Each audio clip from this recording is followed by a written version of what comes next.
G'day, ladies and gentlemen of YouTube. This is Johnny Chase Humanor here, and it's taken me a whole week, but I finally finished the main campaign of Grand Theft Auto 5, and I thought I'd just give my thoughts on it and do a quick little review about it. Now, this game is pretty incredible, but the one complaint I have, I did pick up the 360 version. I don't like the fact that it has one disc that you have to install 8 gigs for. And then it's supposed to help with load time so that everything flows well. In some aspects, it does. I mean, I do love the fact that when you go start a mission, when you go to like an M or an F or whatever on your map, instead of fading to black and then fading back up and playing the cutscene, then fading out, then fading back in to do the mission, everything is seamless. Like it goes, you walk in, a conversation starts, it plays the cutscene, then the mission starts, and then you can do everything. And I like that a lot. And I like the fact that there's a lot of buildings to explore. The one thing, though, that at least my experience with the 360, installing the first disc and running the second disc through the drive. Now, I don't know if it's because I have an Elite and I don't have the new Slim or the Super Slim, whatever the name call that one. I noticed that there's a lot of item and texture pop-ups, specifically in the beginning when you start the game off and you're first going into Los Santos and all of San Andreas, and they do that opening scene where they're panning around the beaches and the buildings and all that. I just see things just popping up everywhere, like towels and beach balls, and then like textures for the docks and textures for the water. It seemed to slow down a little bit once the game started going, but as I went along, I noticed that even when driving at high speeds in like a really fast sports car, signs, like just like, you know, one-way signs or yield signs or whatever, they tend to just appear out of nowhere. Like I'll be driving along and most times I'll, you know, hug the curb, or if I can't wedge myself in between two cars, I'll go up onto the opposite curb. But then the signs just pop up out of nowhere, and that was a little minor annoyance. But these are just minor technical things. It doesn't really break the game. Nothing really breaks the game. I only had one instance where I did something stupid, and it was using Franklin's mechanic. When you push in both analog sticks, he kind of goes into like this Fast and Furious, like, oh, I'm like the superior driver, and you just go into slow-mo, and you've got way more control than you normally would. But the thing is, when you come out of that, you gotta be prepared to either slam on the brakes or take another sharp turn, because if you don't, you're still accelerating. If you're holding down the right trigger, you're still accelerating, and you come out of that, you're gonna go flying. I was doing a mission where it was one of the side ones there, where you just meet up a random stranger, some dude tied to a telephone pole, just wearing pink underwear and with shit written on his chest. Apparently, it was like a homage to The Hangover, where they got wasted, don't remember what they did, and you gotta drive him home to get his tux, then you gotta go find the best man, and then you gotta get to the wedding. Well, I did all of those, except right at the last turn to get to the wedding, there was like a truck coming head on. So I went into the mode, I tried swerving out of the way, and as soon as I went in, I just went, whew. I flew off the hill, and I wedged the car in between a boulder and a tree. And there was no way getting out of that. And I saw like a minute 30 left. I was trying to salvage this. I'm rocking the car back and forth. At the end, I was just like, fuck it. I got out, took a shotgun, killed the bridesmaid, or killed the groom, killed the best man, and just walked off. So a lot of things that they improved from GTA 4 with GTA 5 is that all the cars handle extremely well. I think that was one of the major complaints with Grand Theft Auto 4, was that the cars were too floaty. Like like whenever you took a sharp turn, or even if you were trying to turn, if you're going at full speed, you're going to spin out no matter what. In this one, they've streamlined it. The controls are way better, especially with shooting. I mean, they took a lot of the stuff from Red Dead Redemption as far as shooting and cover mechanics and put that into this one, and it feels a lot better. Someone at my work has always said that the games that Rockstar makes in between Grand Theft Autos are for Grand Theft Autos. I mean, Table tennis was actually an experiment to see how well they could render out real-life people with facial expressions and lip movement, and then they implemented that into GTA 4. Then we had what was in between 4 and 5. There's been at least like a ton of games. I mean, we've had L.A. Noire, we've had Red Dead Redemption, Max Payne 3. Can't even think of anything else. So they've incorporated a lot for those games into this one. I still can't believe this is like a current gen game and this is not ready to go next gen. My brother actually is waiting to see if they're going to port this to next gen, and I'm like, no way. This was built specifically for these consoles, for this generation. Grand Theft Auto, I can wait for Grand Theft Auto 6. It's going to be awesome. I suppose right now I should talk about the 3 protagonists that you play as, Michael, Trevor, and Franklin.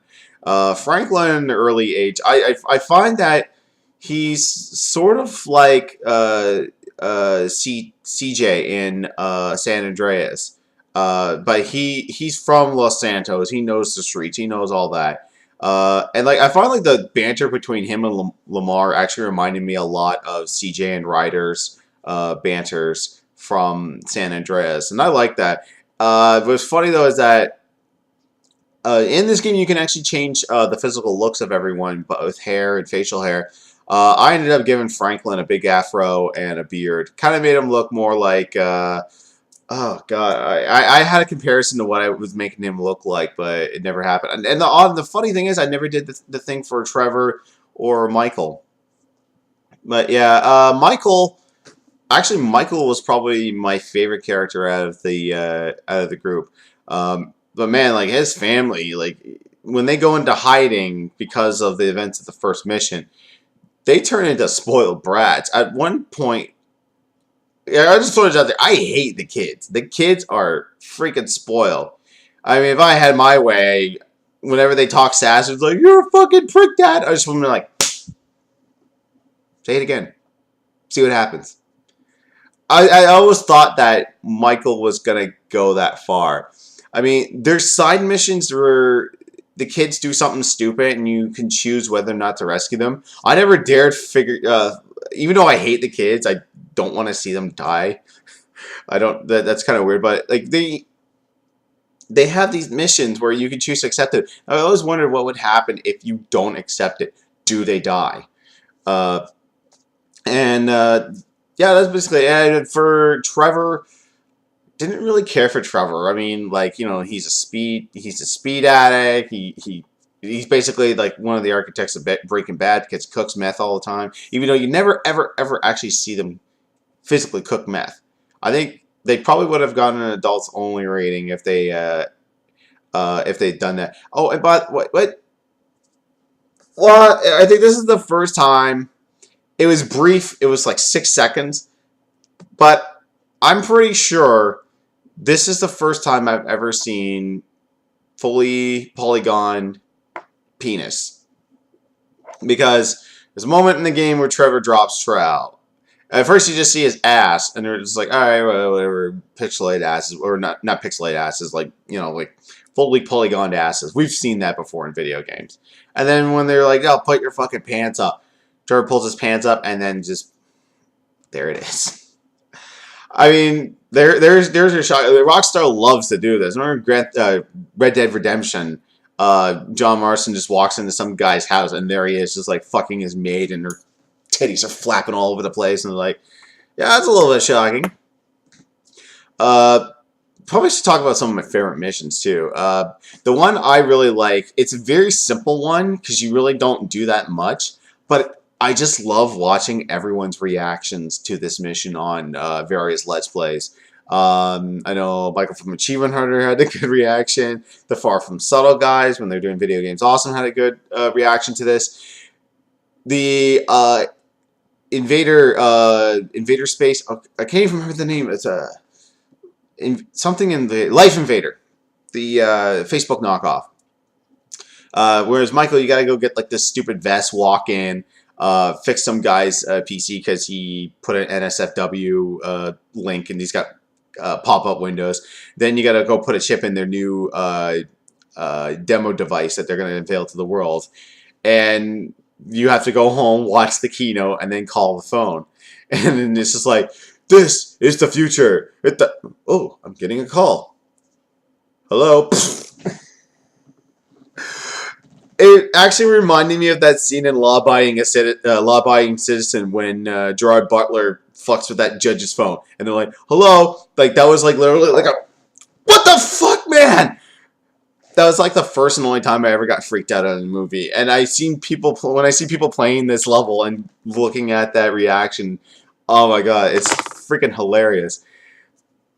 So I'm only really talking about the story modes. I did most of the side missions. I'm pretty sure I did most of the side missions. The only one I haven't done was with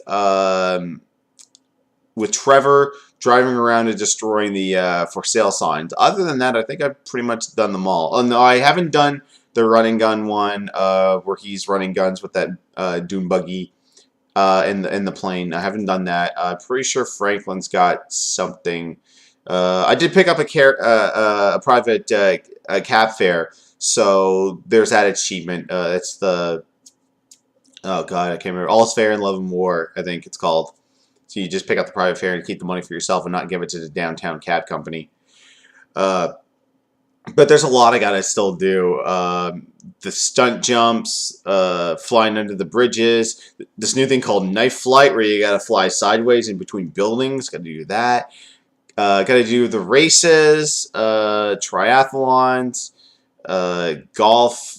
Actually win a match of tennis because I played a little bit of it, but controls for tennis are pretty difficult. I actually prefer the only tennis game I really like is Mario Tennis on Nintendo 64, so we'll leave it at that. But I'm sure I'm just rambling now about other things.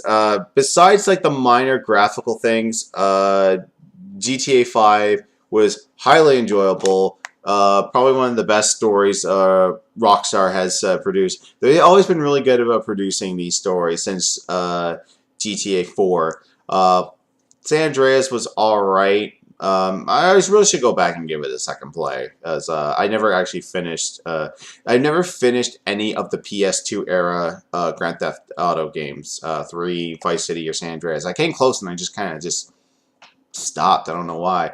I'm gonna do another video in a couple of weeks when the multiplayer for this gets released, and I gotta say to Rockstar, bravo. Ingenious job on locking away the multiplayer so that we can actually take our time and play the single player before we jump online with our friends. Because I know a lot of people, when they buy games, they mostly buy it for multiplayer. I mean, a lot of people really don't talk about the stories of these Call of Duty games. They just go right for multiplayer. They don't even bother with the single player. But I'm the type of guy that likes a good story and an immersive experience. And GTA 5 is definitely one of those games that you will really enjoy the story, you'll really enjoy the experience. Highly recommend it. I don't give number scores. I just say, I go with the old screw attack model of buy it, rent it, or fuck it. I say buy it. If you're watching this, you probably already bought it because it's made $1 billion in sales. Like, it's like the highest selling game ever. It beat out Call of Duty Black Ops 2, which made $1 billion in 15 days. This one did it in 3. It's even outsold or made more money in a shorter period of time than the Avengers did in theaters. That's saying something. Rockstar should be extremely proud of themselves. I can't wait for the multiplayer, and I can't wait for eventual DLC. As I know with GTA 4, we got ourselves some really good DLC with The Lost and the Damned, and with the Ballad of Gay Tony, both of which I've immensely enjoyed, as I did this game. If you're watching this and you haven't picked it up, do yourself a favor. Go stop this video. Go out to your local video game store. Pick up a copy. It's not going to be sold out. I mean, even though they sold $1 billion worth of games, you're still going to find a copy somewhere. So that was my review of GTA 5. I'm going to go back to editing videos now because I'm going to take a break from this until the multiplayer starts. And then I'm going to take another break from videos because this game's awesome and it deserves your time.